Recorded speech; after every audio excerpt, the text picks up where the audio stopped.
Hello everyone. Welcome to For Nurses Preparation YouTube channel. I am Neeraj Kumar Kathal. Let's begin our important MCQ session for upcoming nursing recruitment exams. First question is weight and length of a normal full-term baby with birth weight of 2.5 kg at 1 year of age are expected to be। इस question में कहा गया है कि एक बच्चा जिसका जन्म टर्म एज पर हुआ है यानी 37 से 42 वीक की प्रेगनेंसी के बीच हुआ है, इस बच्चे का जन्म के समय जो वजन था वो 2.5 केजीज था। अब आपको बताना है कि एक साल की उम्र होने पर इस बच्चे में कौन सी फाइंडिंग देखने को मिलेगी। ऑप्शन 1 कहता है कि एक साल का होने पर इस बच्चे का वजन 7 किलो हो जाएगा और इसकी जो लंबाई है 70 सेंटीमीटर हो जाएगी। ऑप्शन 2 कहता है इस बच्चे का एक साल पर वजन 7.5 किलो होगा और लंबाई 75 सेंटीमीटर होगी। ऑप्शन 3 कहता है कि एक साल की उम्र होने पर 9 किलो वजन हो जाएगा और 80 सेंटीमीटर लंबाई हो जाएगी। ऑप्शन 4 के अनुसार वजन 12 किलो होगा और लंबाई 85 सेंटीमीटर होगी। इन सभी ऑप्शंस के बिहाफ पर आप आंसर पुट करेंगे।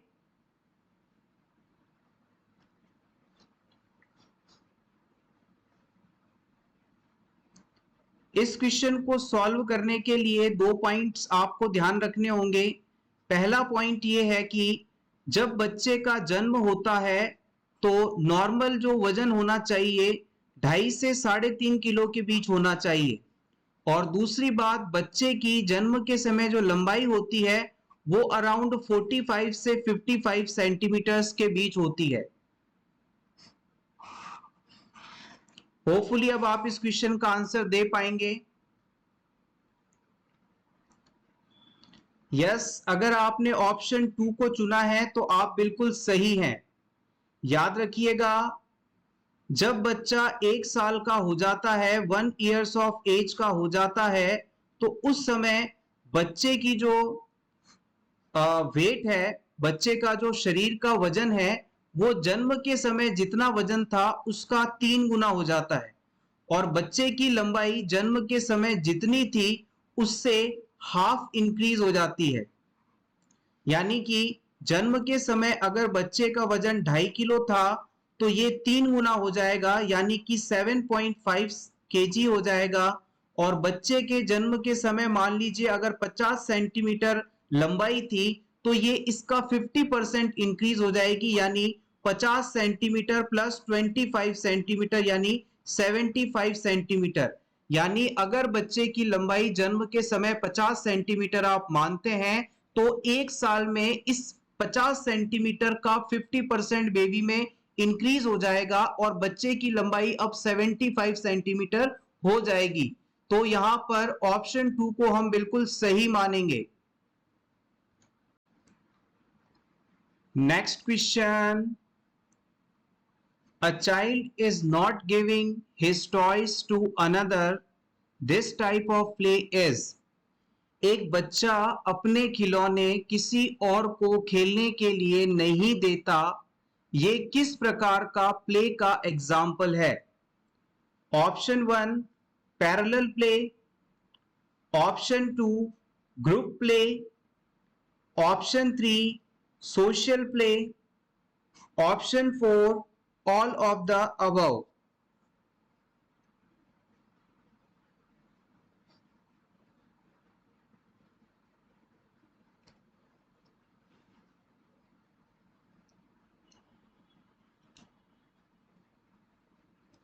The right answer is option 1 parallel play।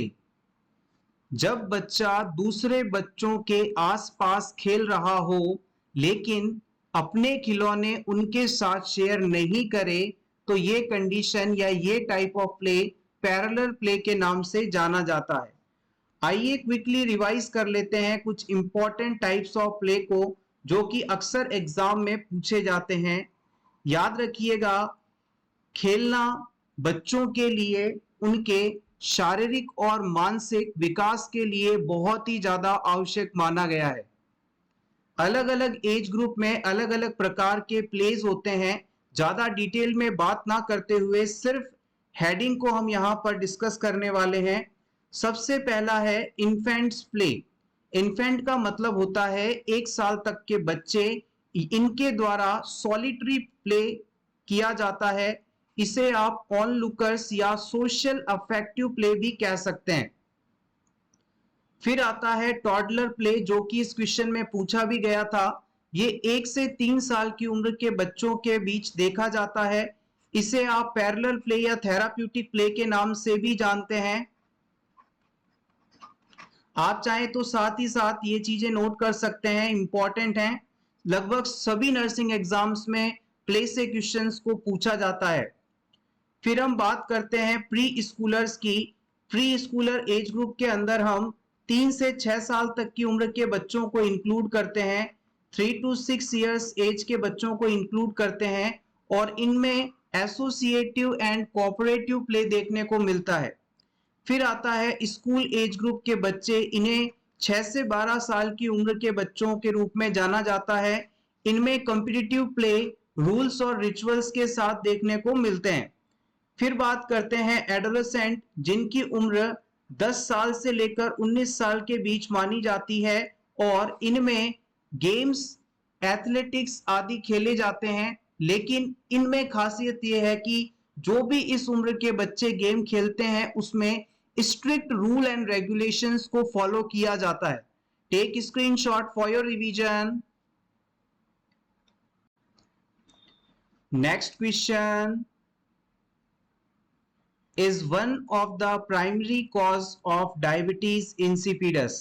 इन चारों ऑप्शंस में से कौन सा ऑप्शन डायबिटीज इंसिपिडस डिजीज का मुख्य कारण है, प्राइमरी कॉज है, ये आपको बताना है। Option A, over secretion of insulin, insulin का बहुत ज्यादा सिक्रीट होना। Option B, lack of insulin, insulin की बिल्कुल कमी हो जाना। Option C, pancreatic disorders. Option D, changes in posterior lobe of pituitary gland, pituitary gland के पोस्टीरियर लोब में चेंजेस आ जाना।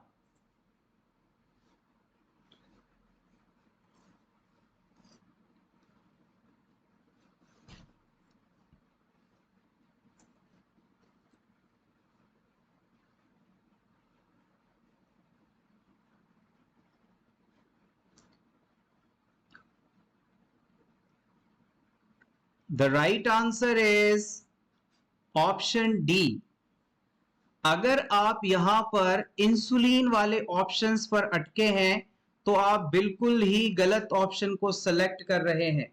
आप जब भी डायबिटीज शब्द को देखते हैं तो आपके दिमाग में कहीं ना कहीं इंसुलिन घूमने लगता है, लेकिन गौर करिएगा, डायबिटीज इंसिपिडस ऐसी कंडीशन है जिसमें इंसुलिन का कोई भी लेना देना नहीं है, ब्लड ग्लूकोज लेवल का कोई भी लेना देना नहीं है।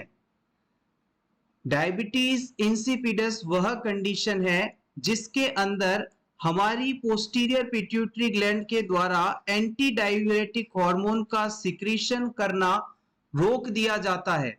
अगर हमारे पिट्यूटरी ग्लैंड के पोस्टीरियर लोब के द्वारा एंटी डायूरेटिक हार्मोन का सिक्रीशन नहीं किया जाए तो हमारे शरीर में एक्सेसिव यूरिन का फॉर्मेशन होने लगेगा और यही कंडीशन डायबिटीज इंसिपिडस कहलाती है।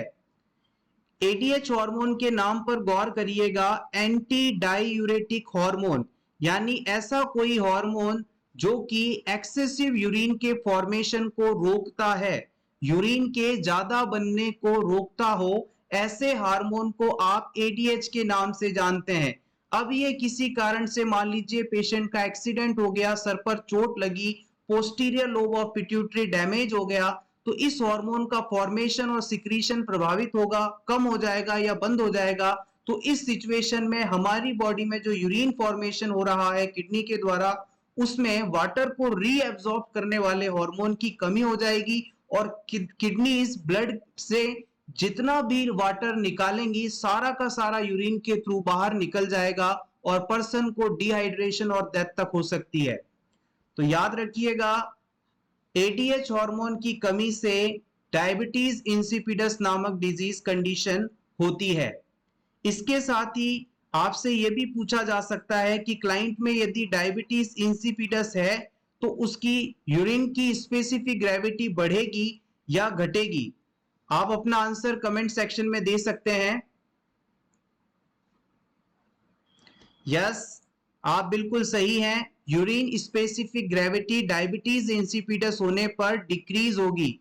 अगर व्यक्ति को डिहाइड्रेशन होता है तो डिहाइड्रेशन की स्टेट में जो स्पेसिफिक ग्रेविटी है वो बढ़ जाती है।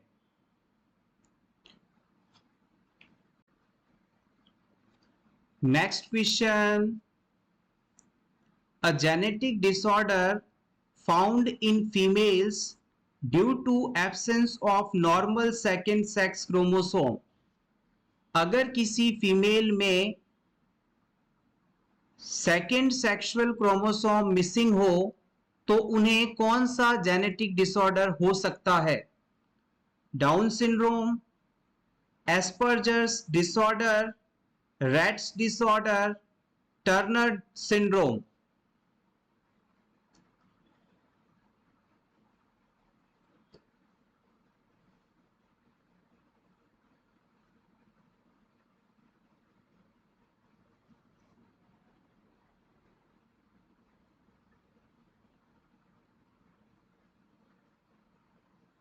The right answer is option D. Yes, exactly. देखिएगा, जो ये टर्नर सिंड्रोम डिजीज है ये सिर्फ फीमेल्स को ही प्रभावित करता है, ये फीमेल्स में ही देखने को मिलता है। इस डिसऑर्डर के अंदर एक्स क्रोमोसोम मिसिंग होता है। जो हमारा सेकेंड सेक्स क्रोमोसोम होता है, एक्स क्रोमोसोम, वो फीमेल्स के अंदर यदि मिसिंग हो तो इससे होने वाले डिसऑर्डर को टर्नर सिंड्रोम के नाम से जानते हैं। अगर किसी फीमेल के अंदर सेकेंड सेक्स क्रोमोसोम यानी एक्स क्रोमोसोम पार्शियली या कंप्लीटली एब्सेंट हो तो ये कंडीशन टर्नर सिंड्रोम कहलाती है। टर्नर सिंड्रोम होने पर कई प्रकार की मेडिकल और डेवलपमेंटल प्रॉब्लम्स फेस करनी पड़ती है इन पेशेंट्स को, इन फीमेल्स को, जिनमें इनकी हाइट छोटी रह सकती है, इनमें ओवरीज प्रॉपर डेवलप नहीं होती, इनमें हार्ट डिफेक्ट्स भी हो सकते हैं। Next question, what is the science that studies human society and social behavior। आपको उस साइंस का नाम बताना है जो कि ह्यूमन सोसाइटी और सोशल बिहेवियर की स्टडी करती हो। Psychology, sociology, physiology, archaeology.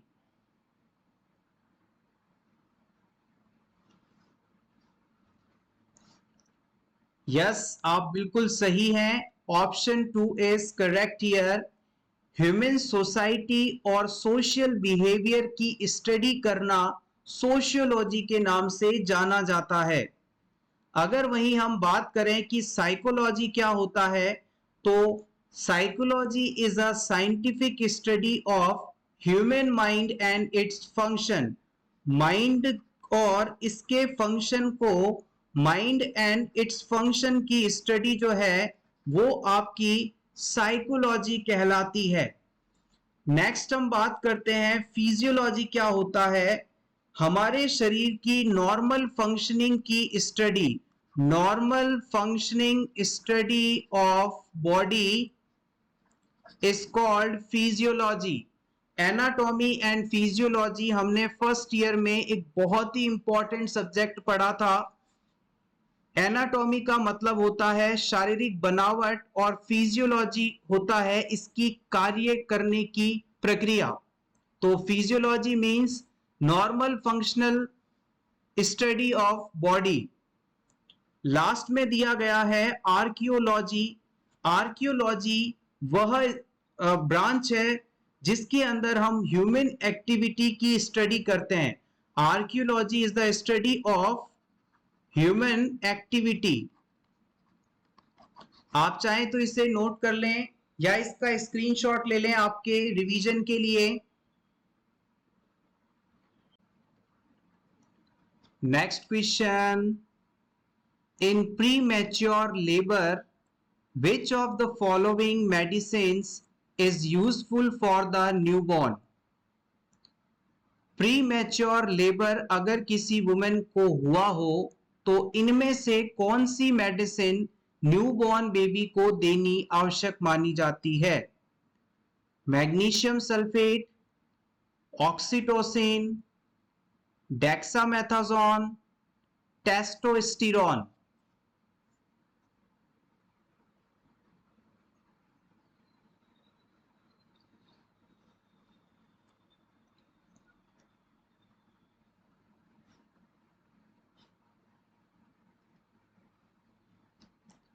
Magnesium sulphate जिसे आप MgSO4 के नाम से जानते हैं, ये प्रेगनेंसी के दौरान अगर किसी वुमेन को प्री एक्लेम्पशिया हो जाए तो दी जाती है।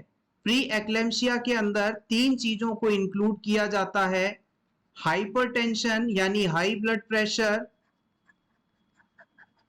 प्रोटीन यूरिया यानी यूरिन में प्रोटीन की प्रेजेंस, और इसके अलावा एडिमा इन द बॉडी। अगर ये 3 कंडीशन प्रेगनेंसी के दौरान किसी वुमन को है तो इस कंडीशन को आप प्री एक्लेम्पशिया के नाम से जानते हैं, और प्री एक्लेम्पशिक वुमेन को हम MgSO4 मेडिसिन प्रिस्क्राइब करते हैं ताकि ये वुमेन एक्लेम्पशिया में कन्वर्ट ना हो जाए। एक्लेम्पशिया कंडीशन का मतलब है प्री एक्लेम्पशिया कंडीशन के साथ वुमेन को यदि सीजर्स आने लगे या वुमेन कोमा में चली जाए तो ये कंडीशन एक्लेम्पशिया कहलाती है। MgSO4 एक बहुत ही इंपॉर्टेंट ड्रग है। इस ड्रग को देने के बाद यदि इसकी टॉक्सिसिटी हो जाती है तो इसके एंटीडोट को दिया जाता है, और इस क्वेश्चन को भी प्रीवियस एग्जाम में कई बार पूछा गया है। तो याद रखिएगा MgSO4 ड्रग का एंटीडोट है calcium gluconate. This is important thing about magnesium sulfate. Next हम बात करते हैं ऑक्सीटॉक्सिन ऑप्शन 2 की। ऑक्सीटॉक्सिन के बारे में आप सभी जानते हैं, यूट्राइन कॉन्ट्रैक्शंस को स्टार्ट कराने के लिए इसे हेल्पफुल माना जाता है।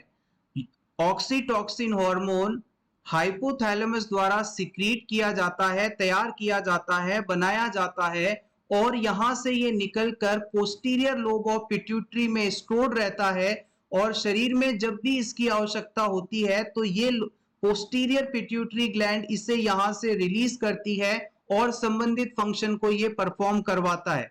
जब मदर अपने बच्चे को ब्रेस्ट फीड करवाती है तो उस समय निपल को सक करने पर स्टिमुलेशन ब्रेन तक पहुंचते हैं, और इस स्टिमुलेशन के बाद पोस्टीरियर पिट्यूटरी ग्लैंड ऑक्सीटॉक्सिन का रिलीज करती है।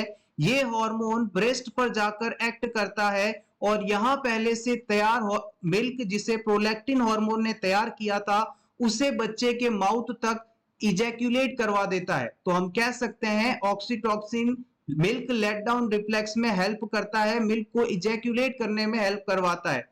इसके अलावा डिलीवरी के दौरान, लेबर प्रोसेस के दौरान यूट्राइन कॉन्ट्रैक्शंस को शुरू करवाने में भी ऑक्सीटॉक्सिन हार्मोन का एक बहुत ही इंपॉर्टेंट रोल है। अगर किसी वुमेन में स्पॉन्टेनियस लेबर स्टार्ट नहीं हो पाता तो हम ऑक्सीटॉक्सिन की ड्रिप भी लगाते हैं ताकि यूट्राइन कॉन्ट्रैक्शन शुरू हो सके और बच्चा इजीली डिलीवर हो सके। ऑप्शन 4 के अंदर टेस्टोस्टेरोन बताया गया है जो कि एक मेल हार्मोन है। तो अब आपके पास फाइनली एक ही ऑप्शन बचता है, वो है ऑप्शन 3। अगर किसी लेडी में 37 वीक्स कंप्लीट होने से पहले ही बच्चे की डिलीवरी होने वाली है तो इसे आप प्री मैच्योर लेबर का नाम देते हैं। प्री मैच्योर लेबर की स्टेट में बच्चे के लंग्स पूरी तरह मैच्योर नहीं होते, डेवलप्ड नहीं होते, और अगर इस इमेच्योर लंग्स के साथ बच्चा डिलीवर हो जाता है तो एक्सटर्नल एनवायरनमेंट में आने के बाद इसे सांस लेने में तकलीफ होगी, हो सकता है वो सरवाइव ही ना कर पाए। तो डिलीवरी से कुछ पहले हम बच्चे को स्टेरॉइड, जिसे आप डेक्सामेथासोन कहते हैं, इंजेक्ट दिए जाते हैं ताकि बच्चे के लंग्स इस डेक्सामेथासोन की हेल्प से जल्दी मैच्योर हो सके और डिलीवरी के बाद ये बच्चा सरवाइव कर सके। Hopefully this is clear. Option 3 is the right answer here. Next question, the IV fluid of choice in a patient with severe dehydration। अगर किसी पर्सन को सीवियर डिहाइड्रेशन हो जाए तो उसे कौन सा IV fluid as a choice दिया जाएगा? Option 1 5% dextrose, option 2 DNS, option 3 albumin, option 4 ringer lactate.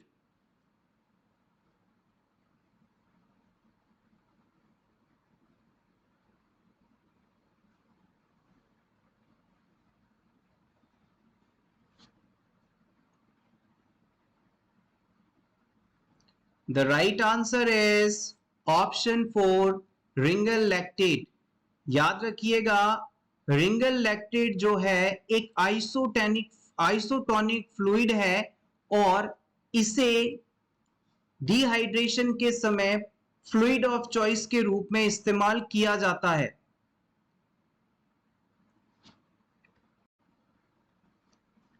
Next question, from outer side to inner side which order of layers of epidermis is true। आपको यहां पर हमारे स्किन की सबसे बाहर वाली जो लेयर है एपिडर्मिस, उसकी जो लेयर्स होती हैं उनके सीक्वेंस को बाहर से अंदर की तरफ अरेंज करना है। Option A corneum, lucidum, granulosum, germinative. Option 2 corneum, granulosum, lucidum, germinative. Option 3 granulosum, corneum, lucidum, germinative. Option 4 germinative, corneum, lucidum, ग्रेन्युलोसम।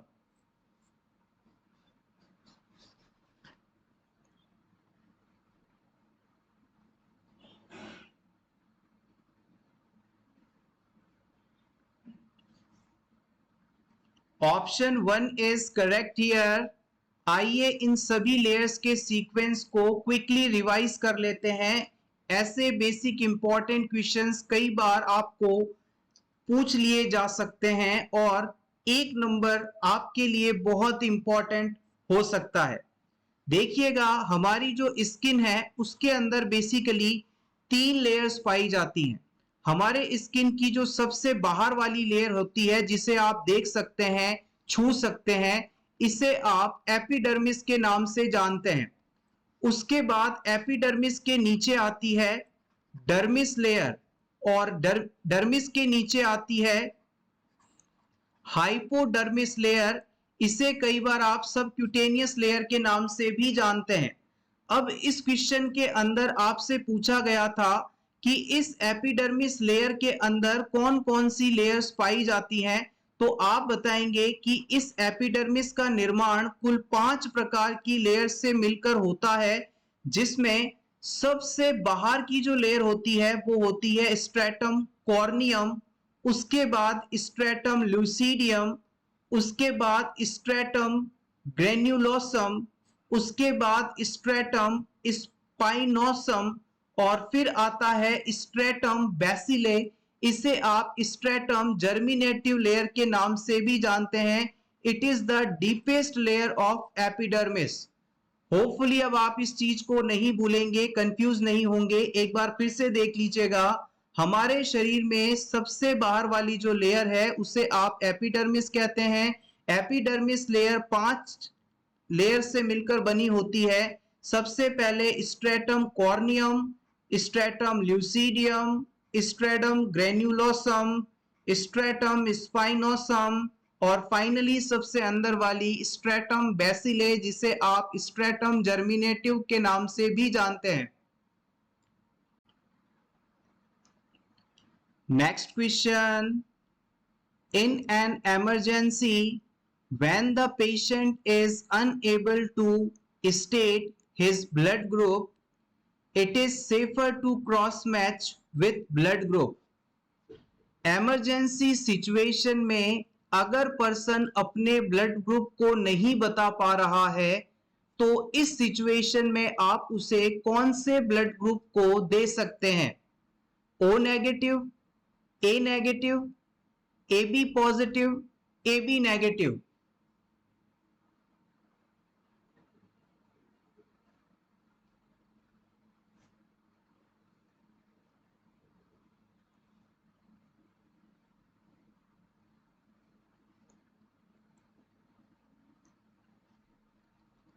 The right answer is option A, O negative. हमारे ब्लड में जो एंटीजन मौजूद होता है उसी के हिसाब से ब्लड ग्रुप को नाम दिया जाता है। मान लीजिए किसी ब्लड ग्रुप के किसी पर्सन के अंदर ब्लड में ए एंटीजन है तो उसका ब्लड ग्रुप होगा ए, बी है तो बी, ए बी दोनों एंटीजन है तो ए बी, और अगर कोई भी एंटीजन नहीं है तो 0 यानी ओ नेगेटिव। यहां पर RH फैक्टिव की प्रेजेंस और एब्सेंस के हिसाब से ब्लड को हम पॉजिटिव और नेगेटिव नाम देते हैं। इस O नेगेटिव पर्सन के अंदर ना तो कोई एंटीजन मौजूद है और ना ही RH फैक्टर मौजूद है, तो इस सिचुएशन में इमरजेंसी के अंदर इस पर्सन का इस ब्लड ग्रुप को हम पेशेंट में एडमिनिस्टर कर सकते हैं। और याद रखिएगा ओ नेगेटिव ब्लड ग्रुप को ही हम यूनिवर्सल डोनर के नाम से जानते हैं, यानी ये किसी भी पर्सन को इमरजेंसी के समय आवश्यकता पड़ने पर ब्लड दे सकता है। इसके अलावा AB पॉजिटिव जो ब्लड ग्रुप है उसे हम यूनिवर्सल रेसिपिएंट के नाम से जानते हैं, यानी ये सभी लोगों से, सभी टाइप के ब्लड ग्रुप वालों से ब्लड ले सकता है। ब्लड ग्रुप की डिस्कवरी कार्ल एंड स्टीनर द्वारा की गई थी। इन्होंने ही ये चारों टाइप ऑफ ब्लड ग्रुप बताए थे और इसके लिए उन्हें नोबेल प्राइज भी दिया गया था। Next question, important one, Clarks rule is used for. Clarks rule किस पर्पस के लिए इस्तेमाल किया जाता है? Option A, evaluating IQ of the child, बच्चे का इंटेलिजेंस क्वोशिएंट यानी IQ पता करने के लिए। Option B, evaluating child's mental growth, बच्चे का मानसिक विकास कितना हुआ है इसे पता करने के लिए। Option C, evaluating child's physical growth, बच्चे की फिजिकल ग्रोथ कितनी हुई है इसे पता करने के लिए। Option D, estimating the paediatric dose of drug, paediatric dose को कैलकुलेट करने के लिए, यानी बच्चों में कितनी दवा देनी है इस चीज को कैलकुलेट करने के लिए।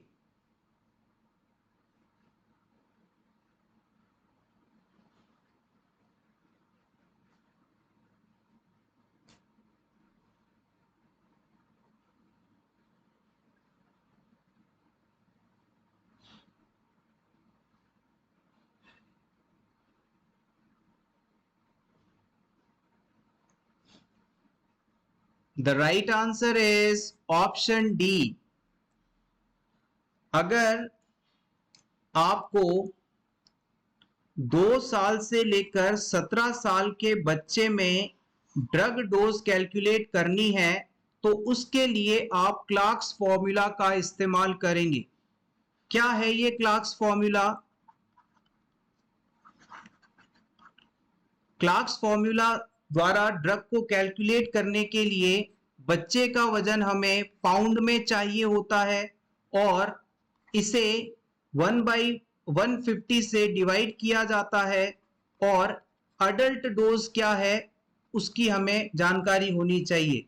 अगर आप किसी 2 साल से 17 साल के बच्चे में कितनी डोज देनी है इस चीज को पता करना चाहते हैं तो उस बच्चे का वजन पाउंड में लेकर उसे 150 से डिवाइड करें और फिर मल्टीप्लाई कर दें अडल्ट डोज से, और आपको पीडियाट्रिक डोज या उस बच्चे को कितनी डोज देनी है ये आइडिया लग जाएगा। इसे ही हम क्लार्क्स रूल कहते हैं।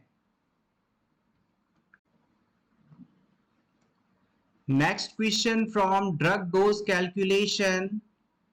Doctor ordered 0.35 mg and available drug is 0.25 mg per ml. What is the amount of drug should be given? आप हॉस्पिटल में नर्सिंग ऑफिसर बन चुके हैं। आपको डॉक्टर ने कहा कि पेशेंट को आप 0.35 mg ड्रग इंजेक्ट कर दें, लेकिन आपके पास जो वाइल है उसमें 1 ml ड्रग लेने पर 0.25 mg डोज जाता है। तो आप इस पेशेंट को कितना ml ड्रग इंजेक्ट करें कि उसे 0.35 mg ड्रग मिल जाए, डोज मिल जाए।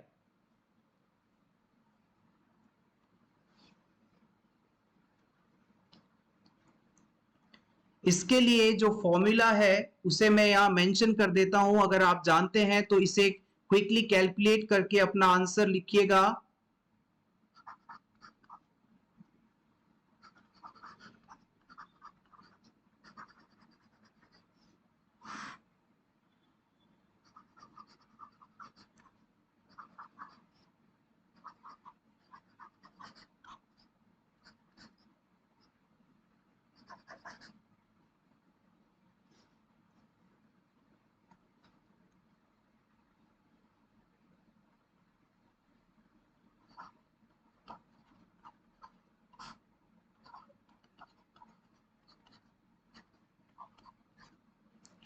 हमारे पास 1 ml ड्रग लेने पर 0.25 mg डोज जाता है।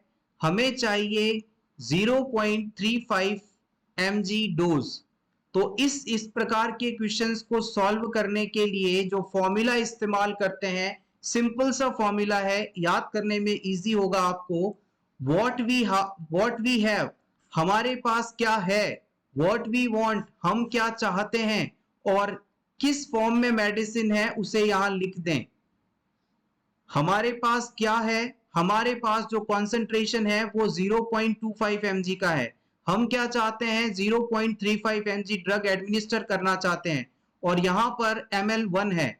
तो आप जब इस इक्वेशन को सॉल्व करेंगे तो आपके पास आंसर आएगा 1.4 ml।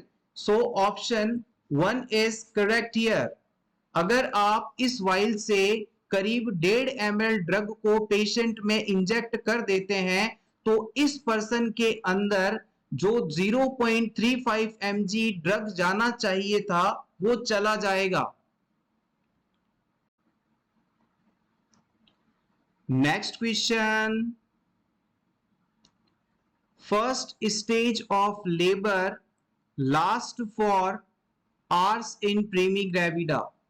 अगर कोई वुमेन पहली बार प्रेग्नेंट हुई है तो इस वुमेन के अंदर जो लेबर की फर्स्ट स्टेज है वो कितने घंटों की होगी, सिंपली आपसे ये चीज पूछी जा रही है। Primigravida means first time pregnant women. Labour के बारे में आप सभी जानते ही हैं। हम लेबर को 3 स्टेजेस में क्लासिफाई कर सकते हैं। पहली स्टेज ट्रू लेबर पेन शुरू होने से लेकर सर्विक्स के 10 सेंटीमीटर तक डायलेट होने तक होती है। दूसरी स्टेज 10 सेंटीमीटर जैसे ही सर्विक्स डायलेट हुआ शुरू हो जाती है और बच्चे की डिलीवरी के बाद खत्म हो जाती है। थर्ड स्टेज ऑफ लेबर के अंदर प्लेसेंटा डिलीवर होता है।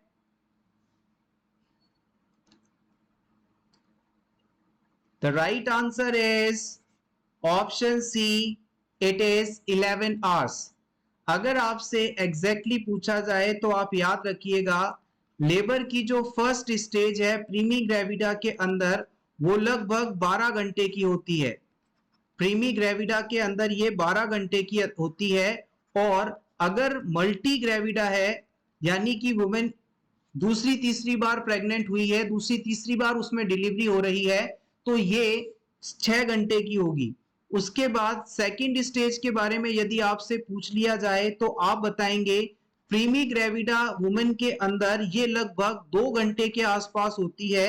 और मल्टी ग्रेविडा के अंदर ये 30 मिनट्स की होती है। इट इज 30 मिनट्स, यानी हाफ आवर की होती है, आधे घंटे की होती है। इसके बाद यदि आपसे पूछा जाए कि थर्ड स्टेज ऑफ लेबर कितने मिनट की होती है, तो आप बताएंगे 15 मिनट्स की होती है, चाहे प्रीमी ग्रेविडा हो चाहे मल्टी ग्रेविडा हो।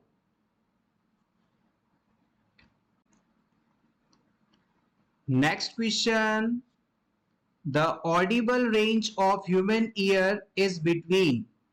हमारे कान किस फ्रीक्वेंसी के साउंड को सुन सकते हैं?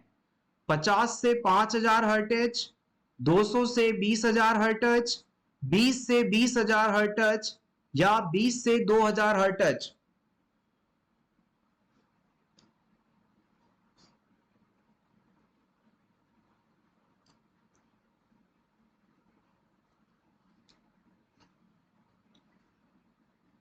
प्रीवियस एग्जाम में इस क्वेश्चन को पूछा गया है, इंपॉर्टेंट है। The right answer is option C, sorry it is not B, it was mistakenly clicked. It is option C. हमारी जो नेचर है, हमारी जो प्रकृति है, उसने हमारे कानों को कुछ इस प्रकार से डिजाइन किया है कि हम 20 से 20,000 हर्ट्ज फ्रीक्वेंसी के साउंड को सुन सकते हैं। So option C is correct here. Next question, most part of heat loss from the body occurs through. हमारे शरीर में हीट का लॉस सबसे ज्यादा किसके द्वारा होता है? किडनीज के द्वारा, ब्रेन के द्वारा, लंग्स के द्वारा, स्किन के द्वारा।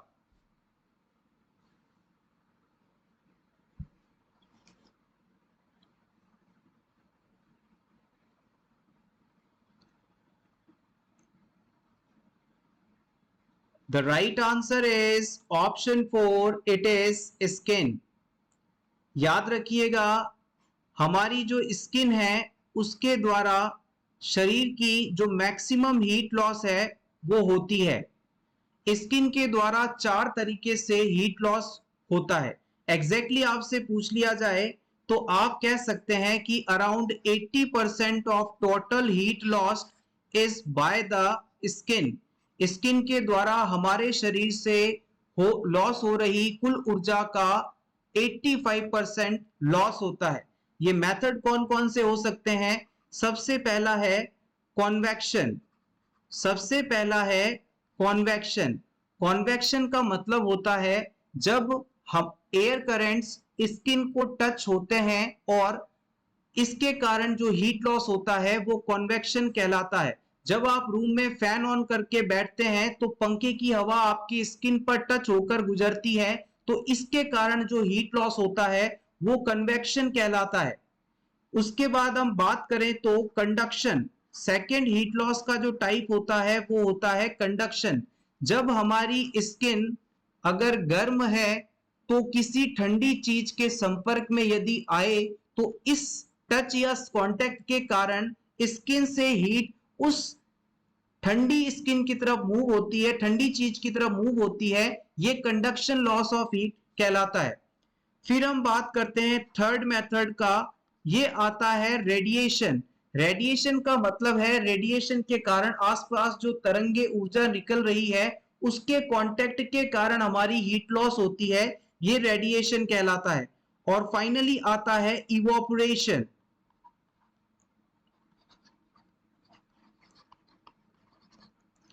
इवोपोरेशन को आप हिंदी में वाष्पन कह सकते हैं।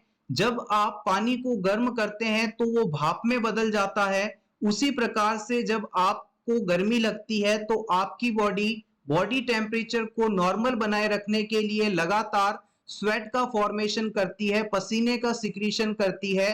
और जैसे ही ये पसीना हमारी स्किन के ऊपर बाहर आता है, बॉडी की हीट इस पसीने द्वारा बॉडी की जो हीट है इस लिक्विड को, इस स्वेट को भाप में कन्वर्ट कर देती है और इससे जो हीट लॉस होता है उसे आप इवोपोरेशन कहते हैं। तो याद रखिएगा, टोटल बॉडी हीट लॉस का 80% किसके द्वारा होता है? स्किन द्वारा होता है। ये सबसे ज्यादा हीट लॉस का मीडियम है। और किन किन मेथड से होता है? Convection, conduction, radiation, evaporation. So everyone, आज की क्लास में सिर्फ इतना ही। अगर आपको आज की ये वीडियो अच्छी लगी हो तो प्लीज इसे लाइक कर दीजिएगा और इसी तरह के और वीडियोस देखने के लिए for nurses preparation YouTube channel को जरूर सब्सक्राइब करें। Thank you so much. Best of luck.